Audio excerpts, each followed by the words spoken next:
And we're back with a story that's sure to send ripples through the global economy. Let's talk about Canada, a nation known for its vast landscapes and friendly people, the country we usually associate with maple syrup, fiercely competitive hockey games, and breathtaking natural beauty. But today, we're not discussing those things.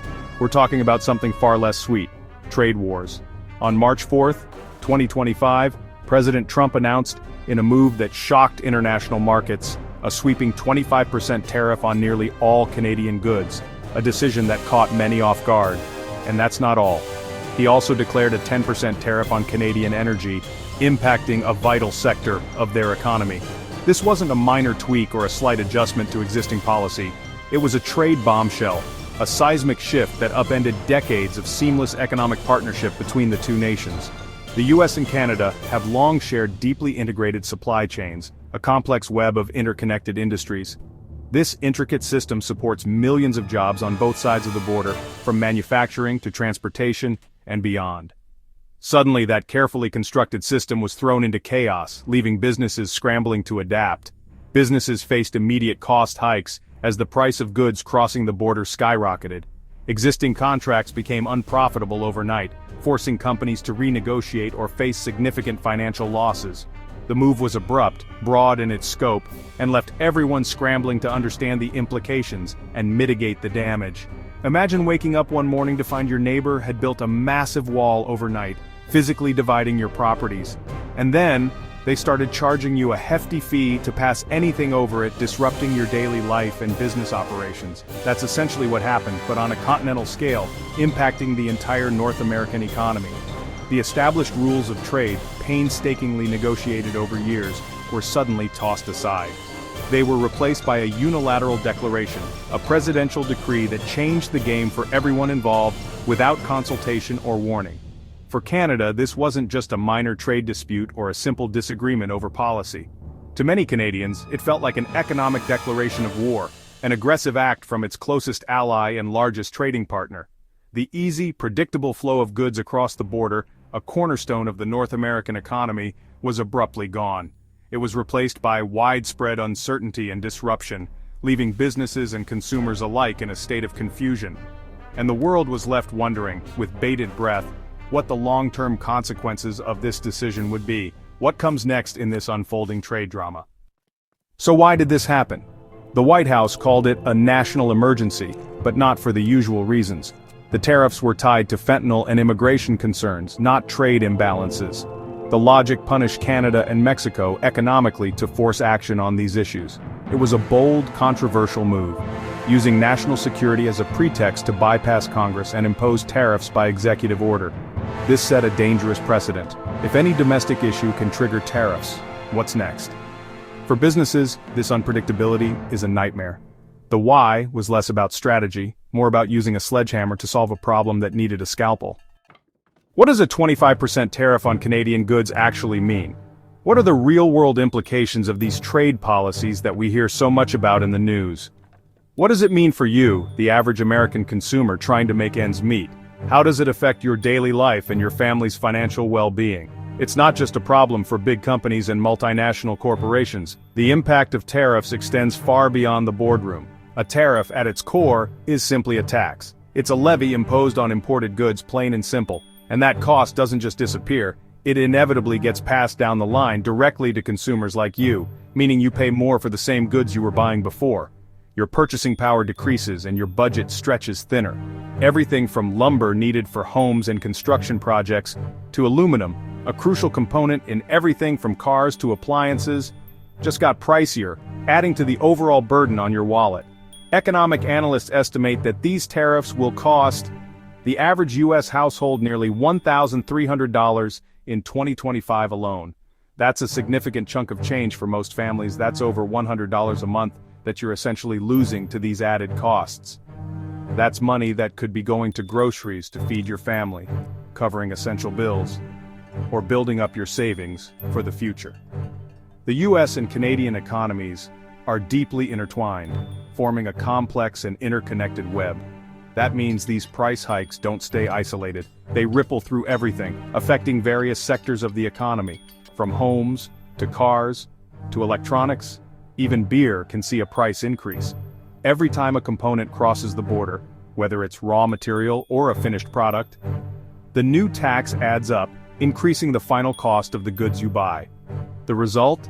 A hidden, regressive tax that disproportionately impacts those who can least afford it. It hits lower and middle-income families the hardest, squeezing their already tight budgets even further. While the rhetoric surrounding tariffs often focuses on protecting American industries and jobs, the reality is a higher cost of living for millions of American families, making it harder to afford everyday necessities. The declared national emergency quickly becomes a personal financial emergency for many households struggling to keep up. The policy that was initially meant to punish Canada for perceived unfair trade practices ultimately ends up hurting American families the most, undermining the very people it was supposed to protect. That's the real backfire and unintended consequence of implementing broad tariffs without considering the full impact. And unfortunately, this is likely only the beginning of the economic fallout. Canada didn't just sit back and watch as tariffs threatened to disrupt the established trade dynamics. The Canadian government recognized the potential long-term damage these tariffs could inflict on its economy and its relationship with its largest trading partner. Ontario Premier Doug Ford, known for his assertive approach, led the charge with a bold threat that reverberated through both capitals. He understood the strategic importance of Ontario's resources and was prepared to use them as leverage. If tariffs stayed in place, he'd block shipments of high-grade nickel to the U.S., a move that would directly impact American industries reliant on this critical mineral. This was a calculated risk, designed to force a reconsideration of the tariffs. Nickel, a resource that supplies half of America's needs, is essential for various manufacturing processes, making Ontario's threat a significant one. The province's vast nickel deposits gave it considerable power in this trade dispute. Ford's message was clear and direct. I'll stockpile our nickel, ensuring it remains within our borders until a fair resolution is reached. He emphasized the critical nature of this resource, stating, "That's 50% of your military and manufacturing needs that we control." This highlighted the potential consequences for American national security and economic stability. This wasn't just a counter-tariff, it was a strategic maneuver designed to protect Ontario's interests and challenge the imposed tariffs head-on. It was a threat to cut off a strategic commodity, a move that could cripple key sectors of the American economy and force a re-evaluation of trade policies. American manufacturers, the backbone of the U.S. economy, from car companies producing vehicles for everyday consumers to defense contractors building essential military equipment, depend heavily on Canadian nickel to maintain their production levels and meet their contractual obligations. Ford's move turned the dispute from a simple price war, where tariffs were the primary weapon, into a high-stakes battle over essential resources, highlighting the interconnectedness of the two economies and the potential for disruption. It was a stark reminder that trade is a two-way street, with both nations relying on each other for various goods and materials. And the U.S., despite its economic power, is vulnerable too, particularly when it comes to essential resources like nickel. By threatening to withhold nickel, a critical component in numerous industries, Canada showed it had real leverage and was willing to use it to protect its economic interests and challenge what it perceived as unfair trade practices. The U.S. was forced to confront its own supply chain weaknesses and its reliance on foreign sources for critical materials, prompting a reassessment of its trade policies. The nickel threat made everyone pay attention, from government officials to industry leaders, as the potential consequences became increasingly clear. Suddenly, the stakes were much higher, with the potential for significant economic disruption and a strained relationship between two long-standing allies. This was no longer just about tariffs and trade imbalances.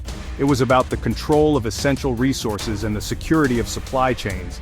It was about economic survival as both nations grappled with the potential consequences of a prolonged trade dispute and the need to protect their respective industries. Why does nickel matter so much? It's a cornerstone of modern life. Nickel makes metal stronger, more heat-resistant, and less likely to rust. It's in your kitchen sink, your car, and even surgical tools. But its real power is in electric vehicle batteries and military hardware. As the world shifts to green tech, demand for nickel is exploding.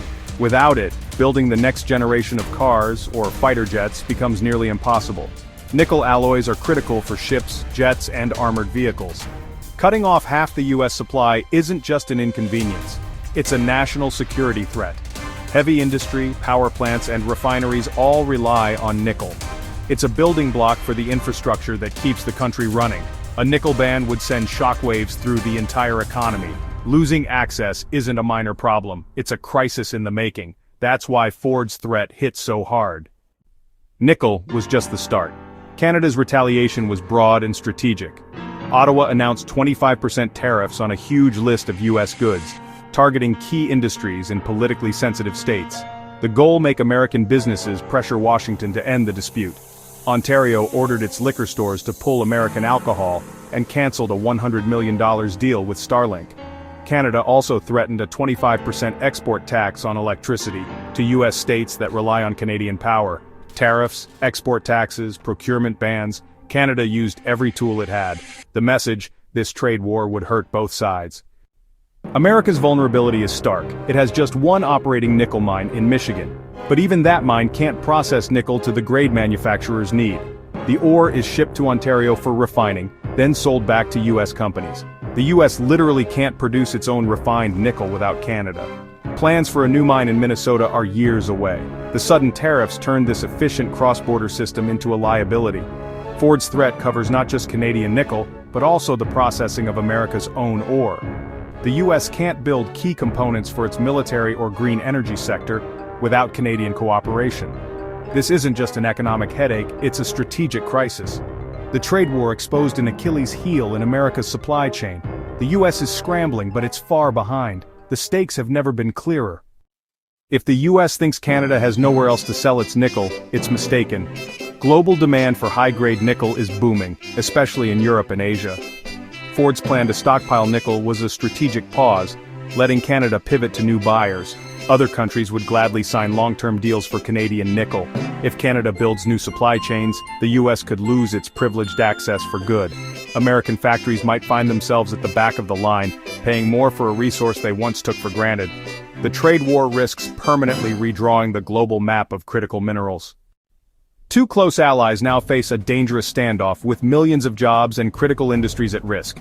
This is no longer just about trade, it's an economic conflict with global consequences. The only way forward is de-escalation and a return to negotiation.